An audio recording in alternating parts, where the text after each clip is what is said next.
What it is, what it do, cyber world. Welcome to the Ash Said It Show. I'm your host, Ash Brown, and I appreciate all of the support, all of the love, all the way back to 2014 when we started this show, and it really didn't have much of a focus. And now we're way more focused. We've got over 1,700 episodes, 500,000 streams worldwide, and it continues to grow because of your support, because of your love. So I appreciate you guys so very much. Today is an awesome day. Today's a lovely day. I've got with me founder, CEO of Vicky Cakes, the wonderful Miss Christian Sargent. Hey, Christian.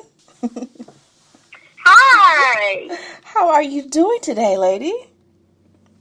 I'm good. How are you? I am doing pretty awesome. So where are you today? Where in the world are you? I know you're a little bit of everywhere. Yeah, we actually live in North Dallas, and our manufacturing warehouse facility is in the DFW area as well. Oh, okay, gotcha. We are in Dallas. Okay, cool beans. So I've been hearing there's been a buzz about Vicky Cakes now. It's been floating around. I'm from Atlanta, so we've been hearing some things. There's been some movement and stuff, and people been talking about Vicky Cakes. I said, okay, I got to see if I can snatch this lady up because I know she's busy. She got that time. I got to see if I can figure that out. We're definitely excited to be here and to share our stories a little bit more about what we are offering to the world. Yes, absolutely. So to start things off, what is the origin story? How did things start with this company? So Vicky Cakes is a 40-year family recipe based on my mother Vicky's pancake mix. So people often think that I'm Vicky, but I'm like, nope, that's not me. My mother is Vicky, and she is from Cleveland, Mississippi, so born and raised in Cleveland, Mississippi, and she would go on to move to Gary, Indiana, after she finished high school. So she moved to Gary when she was 19, I believe. And her and my father got married. She got divorced. They got divorced when I was about 2 years old, and she became a single mom of 4 children. And I'm the youngest of 4, and so that turned into her having one income. None of it was disposable, but 5 mouths to feed. And we never lacked, in the department of love and memories and good food, because she had that Southern charm. She knew how to make something out of nothing. I mean, I'm talking about somebody that could take a bed skirt and turn it into a set of curtains. That's Vicky. So, I love that about her. But this recipe was created out of that just necessity to feed her family and use what she had and get those measurements to perfection, to where this became not only a recipe that we loved, but our friends loved. Our cousins who would come spend the night demanded them, we're not going home until you make pancakes. So it just, it grew to be something big for us. And we knew that it was something that the world needed as well. After my husband tasted them for the first time in 2014, I had never made them. I've had the recipe since I was 19 or 20, and I got married at 21. And I never cooked them, though. So he got to taste them for the first time when we went back to Indiana for Thanksgiving. And he was sitting at the table looking at me and my siblings like, why y'all acting like these pancakes are normal? This is phenomenal. What's wrong? And so he said it right then. He was like, Miss Vicky, these are the best pancakes I've ever had, and y'all should be selling these, and you should call them Vicky Cakes.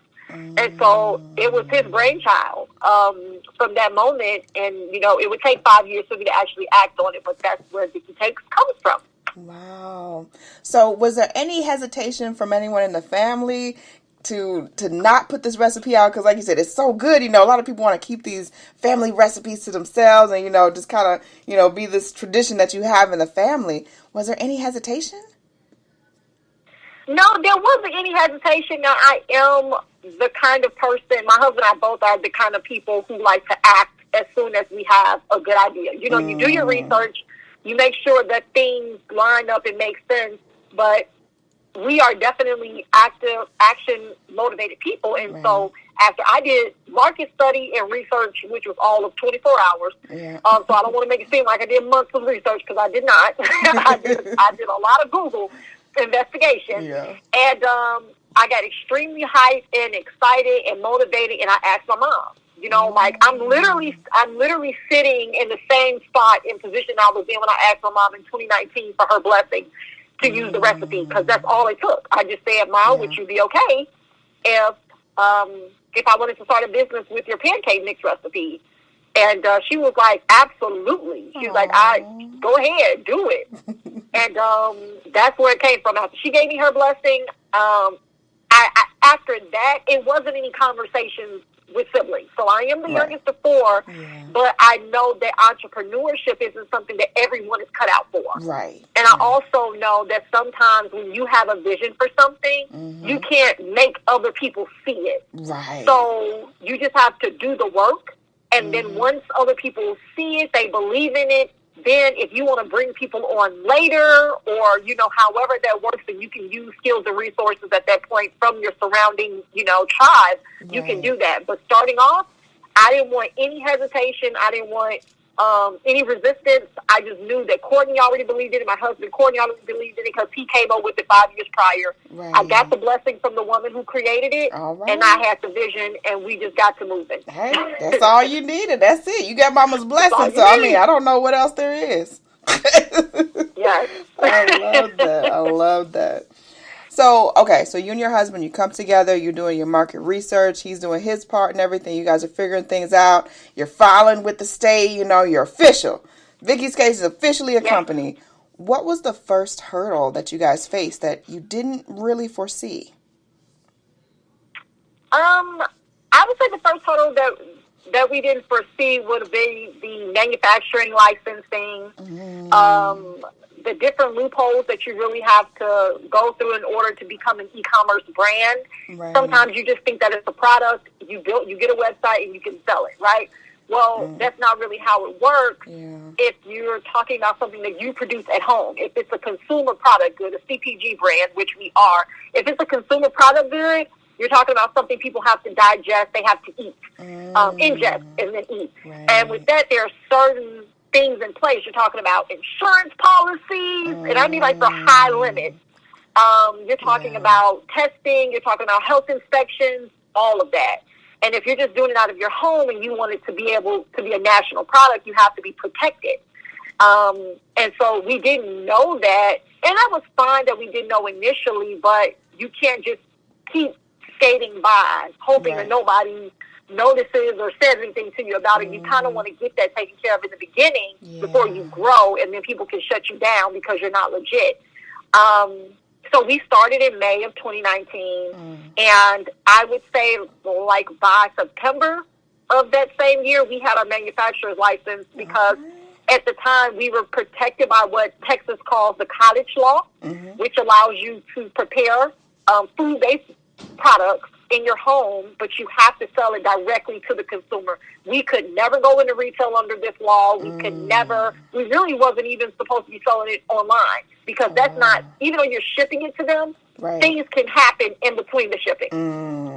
So the cottage law only protects you from having to be in a commercial kitchen or a detached kitchen from your home where you have to have health inspections. It protected us in that regard, but if we wanted to scale to where we are today, we had to get a manufacturer's license in order to start using commercial facilities and being, you know, official by the eyes of the law in the state as well. So that was definitely a hurdle for us. Yeah, but you guys overcame because, like I said, there's been some chatter all throughout the country, all throughout the world. You know, I've been seeing y'all on the back, don't even, you know, try to downplay stuff. But no, you guys you've persevered, especially with everything that's happened with the pandemic and, you know, people just trying to just get back onto some sort of normalcy with life and business, obviously. So you guys have been doing really, really great work. So for you, what has been the proudest moment with the brand? The proudest moment with the brand, it's I don't know. It's like it's neck and neck. It's quite a few of them. Yeah. But I would say the proudest moment definitely would have to be being featured on Good Morning America. Yeah. That definitely is the proudest moment there. And the second proudest moment is getting into retail. Of course, that happened this year. But Good Morning America was such a huge deal for us because at the time when that happened, we actually had already been in talks with them for about 2 weeks prior to it airing, or probably 3 weeks, when they sent us the email inviting us, and I thought the email was a scam. Ash, I really did. I was like, I don't know who these people are playing in my inbox, but I don't like it. But it was really ABC. But when they invited us at the time, we were already in talks with it, figuring out the numbers and how many products we would need to have available. And they were offering us The View at the time, or GMA3, which was Michael Strahan and Keke Palmer, because they had smaller audiences. But after trying our product, the host of the segment, Tori Johnson, loved the product so much, she was like, no, you guys, I want you guys on GMA. Like, I want you guys on the biggest national platform. Yes. And so you're talking about, we're still using a small commercial kitchen and sometimes my kitchen. And you want us to go national, like into millions of homes. So we had to ramp up production. That was the first time where it came down to a decision of, do you think logically or do you be completely illogical and say yes right now? Right. And so we went the illogical route. Hey. Because as entrepreneurs, you have to take those risks. You got to take a leap. Yeah. You do. And so we took the leap. We accepted the opportunity. Literally, the year prior to that, I think in 2019, like our total sales for the year was like $7,000, and in one day we did over $500,000 from that feature. And so when you look at how you normally would gauge things that make sense, that you can control, and then you look at things that are out of your control and things that you don't really practice for, but you just know you're ready. That was the biggest moment. That was definitely the biggest moment. And the fact that we aired literally the weekend after Quaker announced that they were rebranding Aunt Jemima. So it was like they announced that Thursday and we were on GMA that Tuesday. Wow. So, like within a week's time, like everything aligned perfectly for us to replace and to step up into our right spot. Yes, like that could not have been engineered any better by any person. That right there, that's destiny. No. Wow. Wow, because that was a big thing when everybody was talking about the whole Aunt Jemima thing and rebranding and all that stuff. And I know it was a headache. Everywhere. I haven't had pancakes in a while anyway, so I really wasn't worried about it. But for that created such an opportunity for you guys. And I'm so glad the stars aligned for y'all. The stars absolutely aligned for you with that situation, and that's beautiful. I love it. So tell us a little bit about the Bring 1 Million Families Back to the Table mission. Oh yeah, so that is one of our greatest, that is the greatest mission of all, and the reason why we started. So when I think about how families are usually so detached, like it's almost like sitting at the table with strangers sometimes. When you see everybody on devices, you see people splitting up to eat. That never happened in my house. Yeah. So like we ate at the table every single day, both meals. And I say both meals because we only had 3 meals on the weekend, but during the week you were only together for breakfast and dinner. Right. And then you went to school. But growing up, there was no, I'm going to eat in the family room in front of the TV. No, you're not. Like, it never even crossed our mind to ask. It was like, it was so weird even watching TV growing up and people saying, can I be excused? I didn't know what that was like. Yeah. Like, I never had that experience. Nope, that was not in my household either. There was no getting up. Okay. There was no TV during dinner.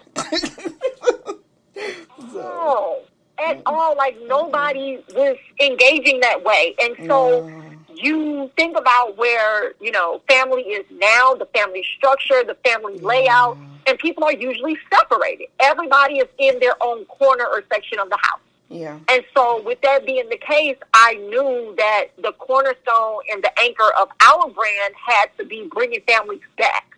Like, what brings us back together? Food. Like, culturally, for African Americans, we love food. That's how we got the cookout. Yeah, that's for the entire underlining moment for our entire culture. It's food and how we feel and the conversations around, like, who cooked this potato salad? Like, you want to know. And nobody feels slighted by that question unless it's trash. So you care about those things. And it's like a respect-based element to our family. And so I was just thinking to myself, like, man, I would love to get back to that, where families are making eye contact. Pass me this, pass me the syrup, pass me the paper towel. Like, let's get back to that level of communication and connection. And when you have those family values overall, like across America, that's when people get stronger, because your foundation is solid. So I'm not going to send my son out to go, be built up and for teachers to give him his life values. I'm supposed to instill that. My husband's supposed to instill that. And so when I think about that, that starts at home. We're talking about kids acting up in the streets. That starts at the table. Like, put your feet down, or don't put your elbows on the table. That's like values where it just starts stacking up. And so I knew we needed to get back to that, and that's the mission. If we can bring 1 million families to the table, we can change the landscape of society. We can change the mindset of the next generation, because we have them right there eating from the table and learning from us while we're engaging in dialogue about certain topics, issues, and real life, instances that they are facing. Yes. I love that. Yeah, we definitely need to. It, like you said, it starts at the home. It starts in the home. Like you were talking, and I'm related with everything, because all of that was all serious. No elbows on the table. TV was not on at dinner time. No, it doesn't matter what you had going on. It's time for dinner. Everybody at the table. Yes. All right, we're going to do this. So, no, we definitely need to get back to that. So, Christian, from 2019, from the initial launch till now, you guys have expanded to so many different varieties and so many different products within the company. So, what's next for you? What's next? Other than total domination. All right, claiming it. We're just total world domination. We're definitely looking to do more as far as community efforts, and I would really love to start the workings of our foundation and a scholarship and grant program. So I would love to have a scholarship for children from single-parent households. Like I was raised, and my husband, we're both from single-parent households. Right. I would love to just give children an opportunity to pursue education, paid internships, or to pursue entrepreneurship with a scholarship or a grant that allows them to do that, something that they may not see in their home structure. I didn't hear the word entrepreneur until I was 21. I knew people who had side hustles and businesses, but nobody called it entrepreneurship. And so sometimes hearing that sooner makes the difference, because there's another option, right? So we know education is great, but experience is a better teacher for a lot of people. And sometimes, if that's not the route for you, you need to know that there's another alternative if you're skilled, gifted, and purpose for something greater. And so we want to be able to give those resources and be a resource that way, as well as for single women, single moms. I know that my mother, she never desired to be an entrepreneur, none that she spoke out, but I know that there are mothers who probably would be able to crush it if they could pursue cooking or baking, but they just don't have the extra income to do it. And so I would love for us to be as well another resource for them to say, okay, here's $1,500, here's $500 to get your LLC and get started, and have very low barriers to entry for that, because sometimes you have corporations that want to give grants to businesses, but you have to jump through all of these hoops just to qualify, right? You have to have all these certifications and all of this other stuff. You're right. Absolutely. I just want you to be able to show me what you want to do, tell me, and here's the money. Go do it. Yeah, let's get it. Let's get it done. Motivation. Yeah, I love it. So that's where I see Vicky Cakes in the future, as well as expanding into major retail and replacing every spot on the shelf that Aunt Jemima used to occupy. Go ahead. We putting it out there. Y'all don't know about Vicky Cakes. You need to get on it. Oh my goodness. Christian Sargent, thank you so much for coming through today. We appreciate you so very much. Much more success to you, your team, everyone that's backing the brand. And I know y'all are going to bring some new special stuff come 2022. It's crazy to even talk about that, but it'll be around the corner in no time. No time. But let everyone know the best way to get the product and also to follow you on social media. Absolutely. So you can visit VickyCakesOnline.com to grab your pancakes and syrup. No artificial ingredients, preservatives, or any of that junk in it. It's just wholesome goodness. We are a dairy-free product and vegan-friendly, and we provide you the alternative. So if you're dairy-free, we tell you what you can use to get the great results. And if you're not dairy-free, then you can use what you've already been using to enjoy the same light, fluffy deliciousness that you're used to. And also, we're on Walmart.com. We're on Amazon. And if you are in the Chicago, Illinois area, Chi-Town, we are in 156 Joel Osco grocery stores. So right there on the shelf, you can take Vicky Cakes home with you today. I love it. Keep going, sister. I'm so happy for you. And I'm so excited to see what the years ahead will bring for you guys in the brand. So continue to do great works. Amazing, amazing stuff. And Thank you so much. I appreciate it. Not a problem. I appreciate each and every one of you guys. Thank you so much for all of your love and support. Keeping in mind, anyone to tell you that you can't do what you want to do. You look them square in the face. You tell them, don't believe me. Just watch. Watch what I do. Watch me make it happen. Watch me make history. That's what we're doing this for, the history books. Social media is nice, but real life is so much better. Until next time, you guys.